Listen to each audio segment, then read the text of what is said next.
Our single market is one of Europe's greatest success stories. We know the power that lies in the single market. But the conditions have to be fair. They have to be fair for our workers and for our companies. Tady jsou bruselské chlebíčky. Váš průvodce zákulisím politiky v Evropské unii. European single market is sometimes described as a crown jewel of the EU. Its benefits are recognized even by critics of a European project. But today the jewel doesn't shine so brightly, as many national barriers and massive state aids disrupt the single market.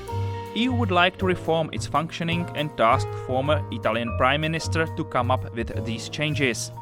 What he is going to recommend to EU leaders at the special summit in April, and why it is vital for EU to reform the single market?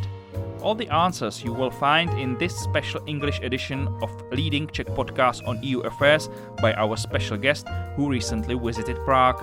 Enjoy the listening. Wish you Filip Nerad. The guest of our podcast Brussels Bites is President of Institute of Jacques Delors, Enrico Letta. Welcome in our podcast. Thank you very much for the invitation. What are the current biggest problems of the single market? Why it needs to be reformed or repaired? There's a big change. The big change is coming from abroad. When the single market was created 30 years ago, the single market was an internal affair of the European Union. The rest of the world was very weak in terms of competition.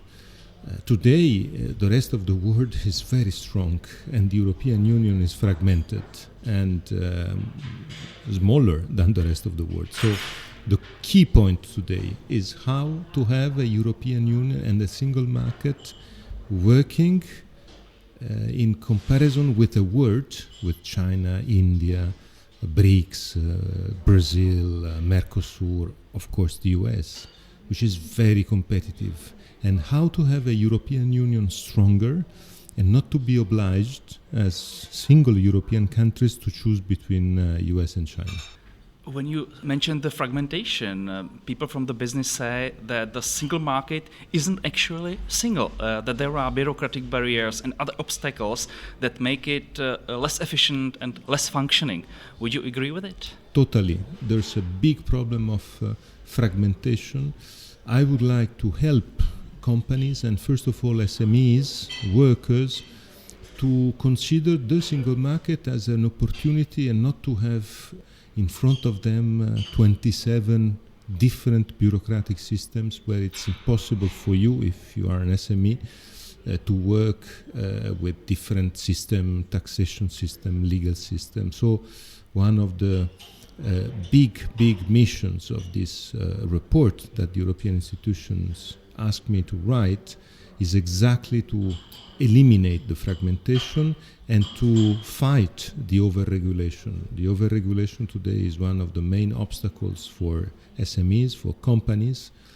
I think the big example is what the US are doing. I was in the last days in Washington, D.C., and I studied this big project they launched that is a success until now, the Inflation Reduction Act. And it is working because it is simple and automatic. There's no bureaucracy, and entrepreneurs, they love this project, and this is creating jobs, and it is helping the US for the first time to turn green. So you mean that European Union needs a European IRA? Because the US IRA is the biggest fear for European economy, so should we go the same way as the Americans? I think the same way is impossible. It would be good, but it is impossible for a simple reason. They use tax credits at global level, at American level, and we can't because taxation is not competence of the European Union, it's competence of the member states. So it's impossible to have the same system. But we have to discuss how to have the European way to support the economy and to support the transition.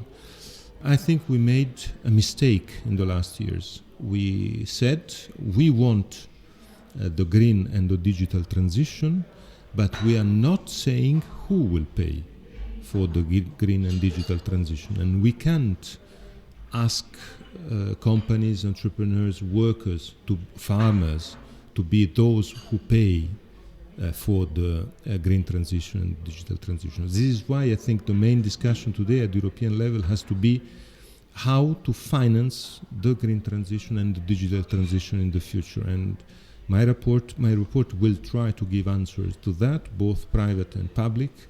This is why I mentioned IRA. IRA is an interesting example. You mentioned this IRA, that should be obviously one of the proposals.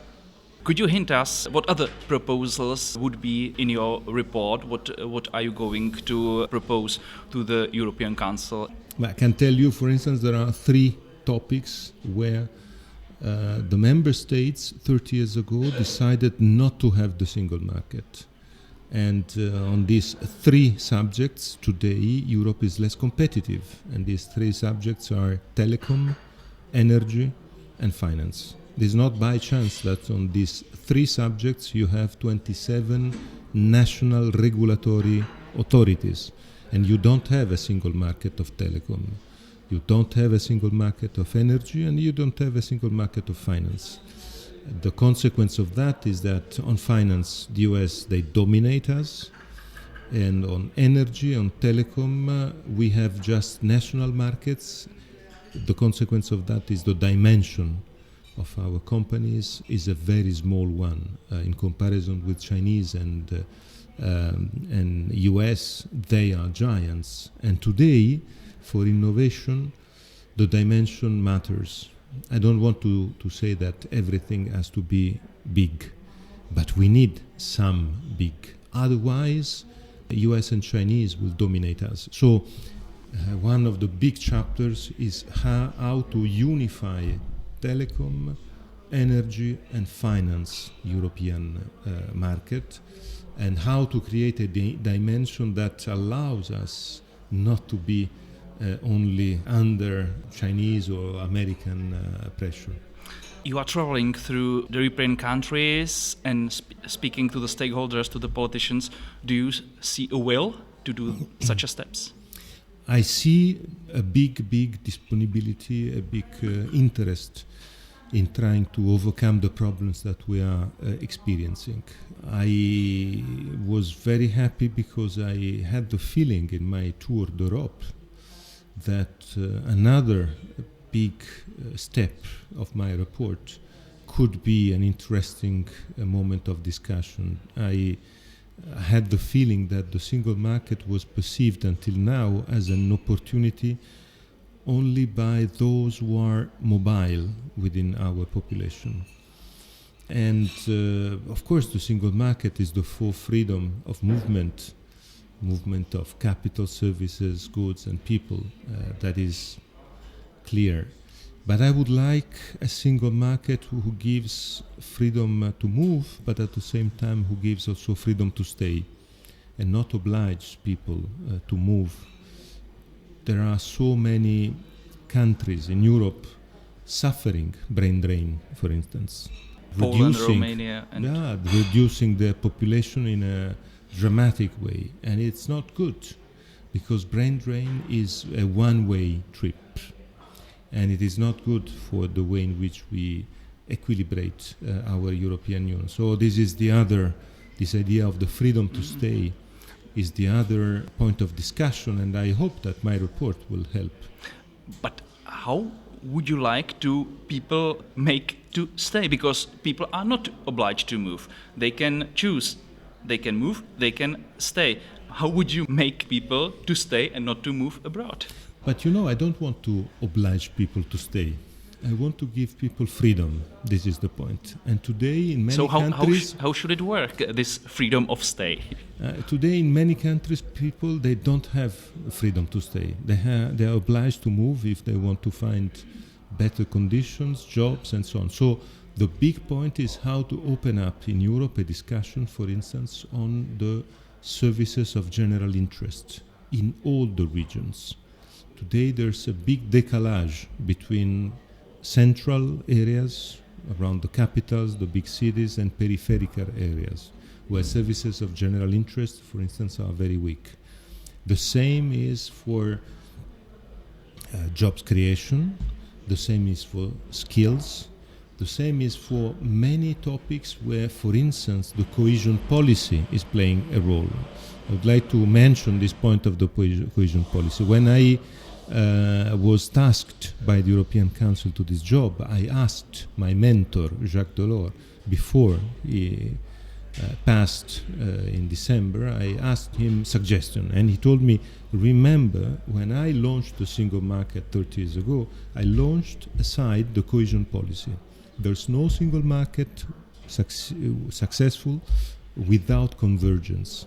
So the key point is that today, with the perspective of the Ukraine and Western Balkan accession, we have to rethink the cohesion policy to give to the present regions receiving structural funds the possibility to continue, and not the idea that now with Ukraine they will stop. Otherwise, this freedom to stay will be impossible. Does it mean that in future there should be 5 basic freedoms in the EU instead of the current 4? Why not? Maybe we can discuss on that. You already mentioned the question of the state aid during COVID pandemics and then the Russian war in Ukraine. We have seen hundreds of billions euro pumped into the economics of big member states like Germany and France. That was criticized by smaller member countries. So how should this be changed? It's absolutely necessary to think a way to support the economy. That is clear.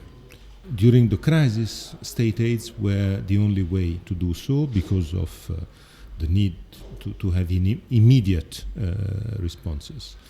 But now we have to think structural responses. These structural responses can't be only fragmented and national, otherwise they are only German. Because Germany is the biggest country, as is the only country with a big fiscal room. My idea is that, but I can't spoiler now the conclusions of the report, but we need to invent a tool that allows European interventions cross borders, not only national, able to help the economy to be supported. Otherwise, the support will be only national, and that will create fragmentation, that will kill the single market. State aids as rule means killing the single market. The single single market, state aids are the exception, not the rule. If they become the rule, the single market is dead. The tools should be European? Of course, we have to find a tool that can be both European and national. And I think we have to be creative. It's not impossible. In the next 2 years, we will arrive at the end of Next Generation EU projects, the post-COVID. Now we have to create something new that can be successful, well-working, and first of all, able to support the transition and to avoid people to say, but I don't want to pay for the transition.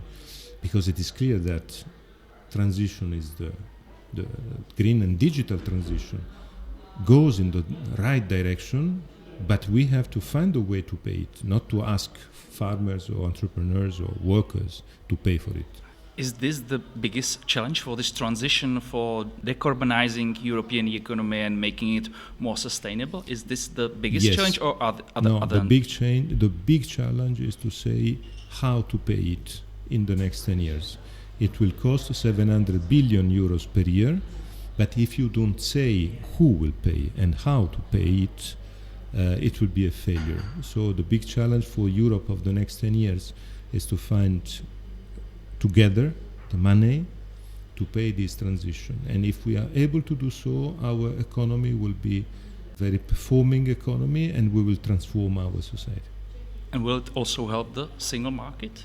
And the single market will be a success. And this suggestion or this proposal we will find in your report, I suppose.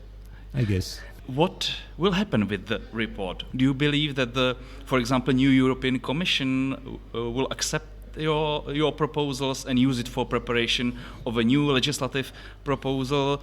Do you have any guarantee that it won't end like the Mario Monti's report from 2010 on recovery of the single market that was realized only from smaller part? I think Monti's report in 2010 was unlucky because of the timing.